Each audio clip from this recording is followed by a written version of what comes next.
Many people these days don't bring up Walt Disney's Alice in Wonderland unless it's meant to be included in the Disney brand. Everyone remembers Moana and Rapunzel's action-packed adventures.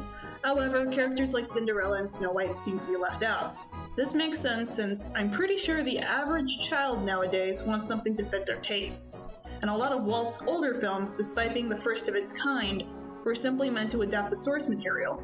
Although, when its originality does take action, it shines through very warmly. The main problem that many people complain about is that the protagonist is bland and that there is no real plot to follow. Although some criticism is valid, such as Alice feeling like a third wheel in the room, others are not so simple due to how difficult Alice in Wonderland can be to adapt. I may have not seen all the adaptations, but rereading through the original book and seeing some commentary videos online has given me an understanding as to why many writers struggle to adapt it. In this case, however, I wanted to give my own opinion as to how I think this movie should have been handled. The reason I want to talk about this topic is because while watching the movie during the garden scene, I realized how truly beautiful Wonderland is.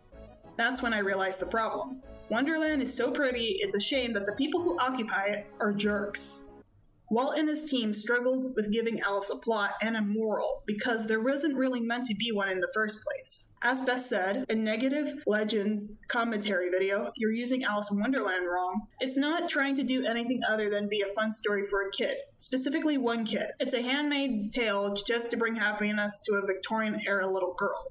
However, if you have read through the original book, Alice's Adventures in Wonderland, you would recall, at the end of the story, Alice wakes up to tell her older sister of what she dreamed of. Then, she leaves her sister alone by herself. Her sister then seemingly slips into sleep and reminisces about Alice's dream. But more importantly, the last line narrated is that one day, Alice too will grow up and will look back to the past with fond memories. Now, this line may be interpreted in many ways, but from my perspective, I think Alice's older sister feels happiness when looking back at the past and experiencing something new in the present. In simple terms, I feel nostalgic about watching certain movies, and when I get to see someone new who hasn't experienced the film does, it's like reliving an old memory. Alice's Adventures in Wonderland may not have a specific plot or moral, however, it appeals to the inner child within us, whether it be getting lost in an acid trip dream we had as a child or wanting to relive an old memory. Wonderland's main goal is simply to make us remember. What killed Walt's movie from the start is its moral of be careful of what you wish for. The problem with this narrative is that Alice, despite wanting to go home, is basically going to end up in the same place as she was before, being criticized by society for not being outfitted to expectations. At the beginning of the film, instead of Alice's older sister reading her history book for fun like she did in the book, her sister in the movie is giving Alice a history lesson. She is shown to us almost in her early mid-20s and sounds more like a strict mother/teacher figure. Just like Alice later on in the film, she is shown to be easily irritated. The problem with the setup is that although it helps introduce Alice as being the odd one out, with wanting a world of her own to fit in, later on in the movie, we don't see Alice getting the supportive figures in her life. She keeps encountering backward characters who are extreme opposites of her sister, who still share the same trait of narcissism. If Wonderland is Alice's ideal world, why aren't there more people like her who, even if crazy, should be able to at least hold a long-term conversation like the Cheshire Cat? If the moral of be careful what you wish for is true for the consequences, why not show the benefits of getting what you want? Be careful of what you wish for is best said with King Midas. He got what he wanted, only to realize his wish had its consequences. Alice may be in a beautiful world, but she hasn't really met anyone with whom she feels a close connection to fulfill the desire aspect of her wish. She talked to the flowers and got what she wanted, but then lost it due to poor judgment by others. Where exactly does she pay the price? King Midas turned his own daughter into gold by accident, thus the realization. Alice has been trying to be polite to others at the start, only to get constantly blown off. She hasn't really gotten a reward at the start that would result in the consequence of her own character. Even if Alice got to leave, she has yet to realize that Wonderland and her hometown of Victorian-era London have a lot more in common than she realizes. It's only a matter of time before she eventually grows up to see its similarities. No matter how much you try to please others, you may not get the desired results. The moral of Alice should have been more focused, instead, on learning to not take things too seriously. Thus, part 2 leading up to the problem with Alice whines too much. She is justified at times, however, because she is too busy getting shot down, we don't really know too much about her. Other than her daydreaming and talking to her cat Diane, we don't know much about her home life or even if she has real friends to talk to. In the book, she mentions that she had schoolmates, some who she despises, while others just seem unusual to her. Judging by Alice's perspective, I'm going to assume she has acquaintances, but not any real friends. One thing that made the original Alice important and respected in the novels is that her curiosity brings up many good points. When Alice asks to know the Mock Turtle story, he mentions that the school he attended taught extra classes, such as washing. Alice's remark of not needing to be proud of learning extra stuff is met with a pretty savage remark. Ah, then yours was a really good school. When I first encountered this chapter, I didn't think much about it, but as the years have passed and I have experienced high school, the Mock Turtle's response to Alice's school not teaching people basic hygiene is pretty relevant now. I've had too many encounters on the bus and in school where I question why people refuse to bathe. Due to the fact that people are becoming more irresponsible, I think schools should step in to teach more basic things such as maintaining hygiene. But anyway, back on topic. The main point I was trying to bring up with the Mock Turtle is the fact that whenever Alice is sharing her experience with others, Wonderland acts in opposition to her reality, because from their point of view, what is considered universally acceptable? Wonderland and Victorian-era London have two definitions of proper. One is filled with strangeness, while another one is built in strict order, both an idealization of what civilization should be. Lewis Carroll uses Wonderland as a metaphor to show the flaws in our society, the flaws of adulthood. Alice is a critique of those misplaced ideas because, as a child, you tend to ask questions that will always be in opposition to the people around you. As a child, you don't have much to desire, to take as much as you would as an adult. And as a child, you don't get the point of others than wanting to understand what's going on around you. Alice isn't used to her full potential in the film. Her blank slate insert your experience here may be okay to allow many of the more famous characters to shine, however, it comes at the cost of Alice being an influential character. Once while attending video class, I was sharing a piece of fanfiction with a classmate of mine who gave me the advice of making my characters' dynamics clash with each other. The problem with having two characters bond with each other normally is that it removes getting to know who our protagonists are as people.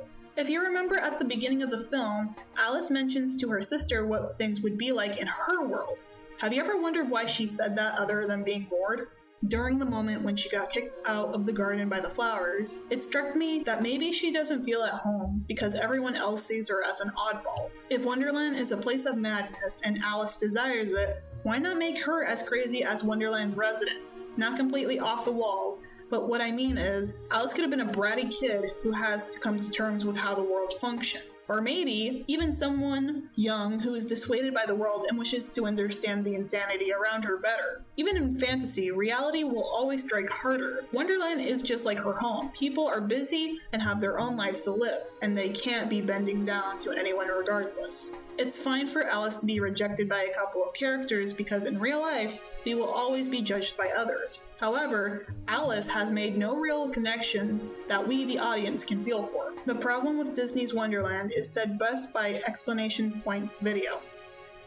This version of Wonderland has many narcissistic characters, while others are extremely ignorant, both to their own surroundings and to outsiders who mean them no harm. Sure, the characters are fun to watch, but are they worth meeting and hanging out with as people?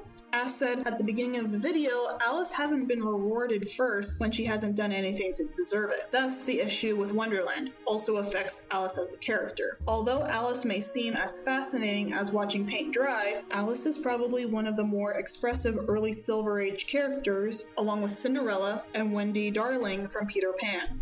Alice is by no means a pushover. She is willing to defend herself in certain situations, and has the courage to call out others who criticize her to cover up their own insecurities. Alice is too busy being rushed around from one scenario to another to actually make a positive impact on the film.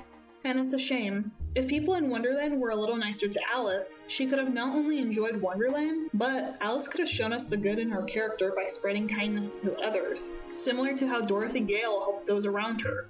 In fact, Alice learning to better her own person could have given the film a moral that audiences could have been able to support. Alice learning not to take things too seriously could have been the perfect contrast to the Queen of Hearts, who is constantly rage quitting 24/7. To sum up the problem with Alice's character, in a nutshell, she could have been the cherry on top when it came to commentary. So far, everything I have talked about before has focused on the issues relating to the moral and Alice not being the protagonist she should have been. If that is the case, why weren't these actions taken before?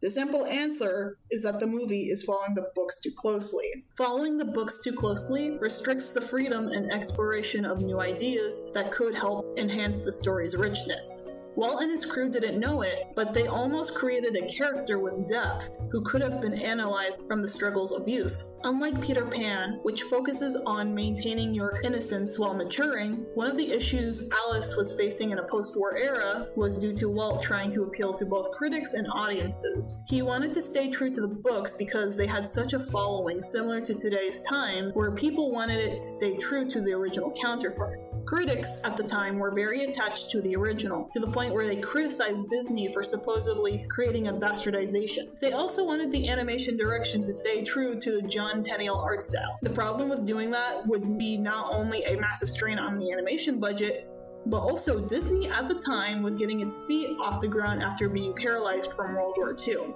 Walt was not in a good financial situation coming out of the war. He was forced to put projects like Alice and Peter Pan on the back burner due to the United States government needing his help to create wartime propaganda. Due to Hitler's early invasions of the European territory, the market was eventually cut off, causing films like Pinocchio and Bambi to suffer at the box office. Walt was placed in a position that forced Alice to fail from the start. They could have fixed it a little bit, but remember, these movies were made in a time when they were the first to get started. Compared to Disney's current age, which looked back on previous films in order to improve, despite Walt's disappointment in the iteration of Alice he created, the movie is still a faithful adaptation, although with a few minor differences.